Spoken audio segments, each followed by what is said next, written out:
Hello, my fellow readers. Today I'm going to be talking about a book in translation. It is the Japanese book Confessions by Kanae Minato. This book was so enthralling, and I can't describe it any other way. I did not know what to expect. I actually saw this book on a list from Book Riot. It was on a list for dark academia, and I've mentioned before that I like that subgenre, and so I was trying to pick out as many of the books that I could that I haven't read before, and this was one of them. I was drawn to this one because I like a lot of Japanese literature. I often find it quick, concise, but usually enthralling and just really good. So I was drawn to this one, and yeah, it was available, so I checked it out from the library, which is why I don't have a copy. And I got so sucked in. It is a very quick read, but wow. So the book opens with a teacher who is addressing her class, and I think very quickly we find out it's a middle school class. In Japan, that's usually 7th or 9th grade. So she's addressing her middle school class. I think they're first years, so I think they're 7th graders here in the US. And they're wrapping up like this milk initiative that the school has done where they're trying to see if, giving the class the milk benefits them in some way. So they're wrapping up that, and then she wants to address the class with something else. And it's kind of like shocking and mind-blowing, like what she reveals. So she essentially starts to tell this story about how there are different pieces, so I can't remember now which part she begins with, but essentially it comes down to this. She's going to be retiring. She's resigning at the end of this year.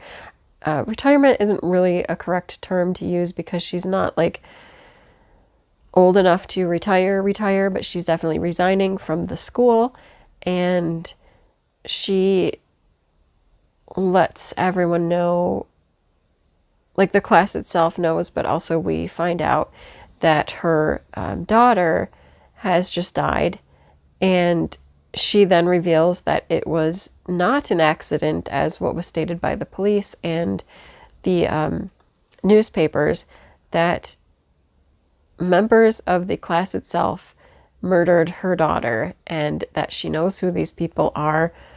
And she essentially goes on to explain the whole story.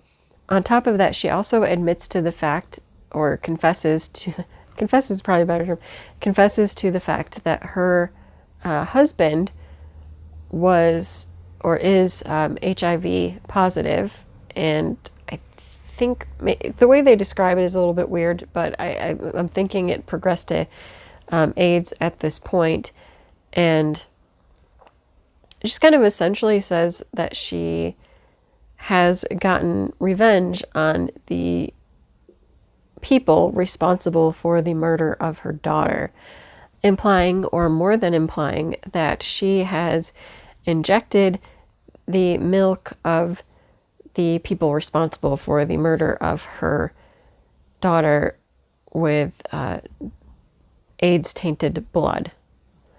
Now, I should say right away that I believe this takes place in 1998, so it was a bit of a different world at that point. There were medications for HIV, but it's still a serious problem now, but it was a little bit less maintained, and I don't know, it was darker times then. I'll put it like that, for those that contracted the virus.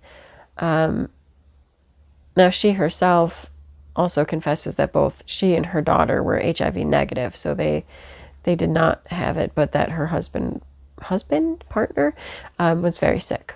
So this is all told to you very quickly, and again, that's enthralling, like just to hear this story. She lays out what she believes happened, and that she knows who the people are, and they know who they are, and they're sitting there calmly, but yeah, as the reader, or it has a great audiobook that you can listen to, you're kind of just like, what?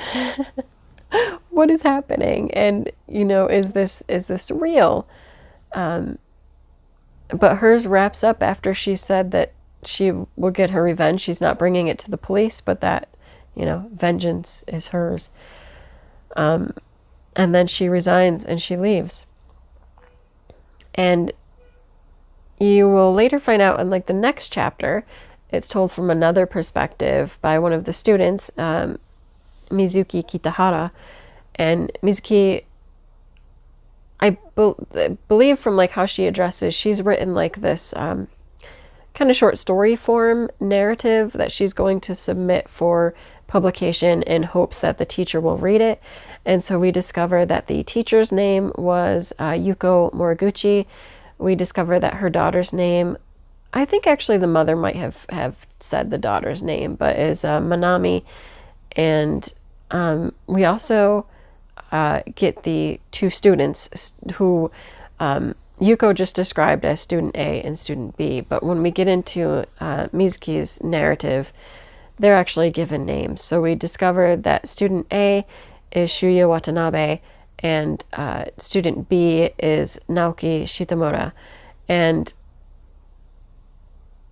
really, Mizuki's narrative kind of gives a little bit more to the story, and also hints at like other clues. But you do see more of what was happening in the background and what's happened after the teacher left. So Moriguchi's gone, and Mizuki's like, okay, after what you did, this happened, and this has been going on, and it's kind of really interesting because you kind of see the impact and the effect, and essentially really Moriguchi's revenge plot playing out as the story goes on. And you are kind of pulled in, one, because these are still like young people. They're not old, like, but it gets into that twist of character of whether or not some people at certain ages are able to comprehend the actions that they're taking, or you know, do they just impulsively act, and how should police response be to that? And it's hard. Like, I don't have an answer to that, and I don't think this book answers that either, but it's fascinating. The final two parts of the narrative are actually the perspective of the two students who are involved in the murder. So first you will hear from Naoko Shitamura, who was student B, who in a lot of ways was kind of described as the accomplice, but may have been a bit more part of the murder than originally thought,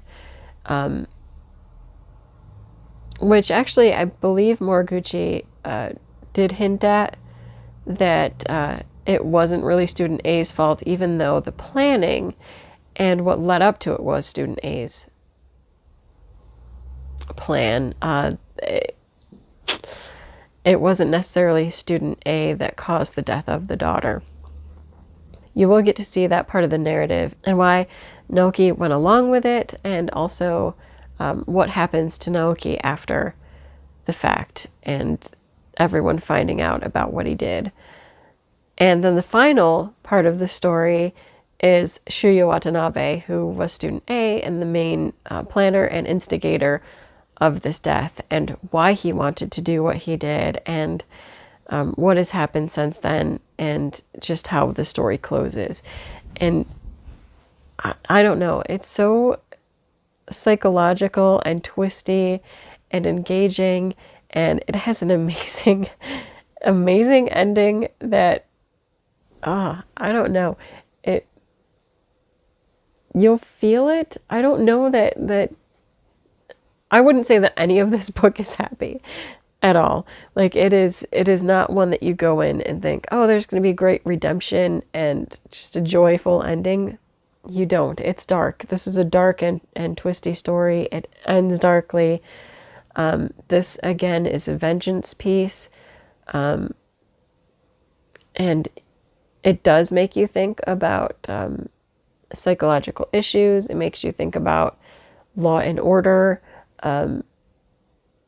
It's complicated. You won't get any answers from it. I'm just saying it'll make you think about these things. Yeah, it's enthralling. I would definitely, definitely, definitely recommend this book, especially if you like kind of dark and twisty, thrillery tales, to read this one. If you don't mind the darkness, you would want to travel along with this book. Is really good. I don't know that I can say anything else. I just definitely feel like this is one to read. Like just getting pulled into that narrative and into those characters. And you will feel like bad at parts for the characters, but then also think like, how could you make that decision? Yeah, this is the one to read. One to read, yeah. So again, Confessions by Kanae Minato. Give it a go. If you can find this one, definitely pick it up and read it. Again, it's a quick book. This might be even a book you could normal people. Sounds wrong. This is a book that probably could just be read in a day, like in a quick setting. It's not like it's not a long book, but it's so engaging and enthralling that you will not want to put it down. You want to see like what was going on with these characters. Did this mean what you thought it meant? It's one of those types where it's just, oh, you got to keep reading it, and it's so good. So, yes, read it, so good. That's it for this video. Until next time, bye.